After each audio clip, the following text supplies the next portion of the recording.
आज रात्री 9-9:30च्या दरम्यानची ही घटना आहे।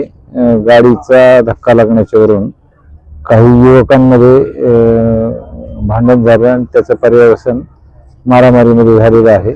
एक जखमी यांना प्रथमतः घाटी रुग्णालयात नेण्यात आलेलं होतं। इथं प्राथमिक उपचार करून त्यांना नवजीवन हॉस्पिटलला शिफ्ट केलेले आहे। त्यांच्यावर उपचार चालू आहेत आणि अन्य एका गटातल्या काही युवकांना पण मार लागल्याची माहिती आहे।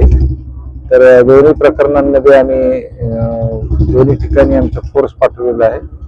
घटनास्थळावर पण फोर्स आहे, आरसीपी पण आमची डिप्लॉय केलेली आहे आणि इथे नवजीवन हॉस्पिटलला आम्ही स्वतः भेट दिलेली आहे। इथं त्यांची तक्रार घेऊन कायदेशीर कारवाई करण्याची प्रक्रिया सुरू करण्यात आलेली आहे। त्यांची प्रकृती डॉक्टरांच्या म्हणण्याप्रमाणे स्थिर आहे अशी माहिती मिळालेली आहे।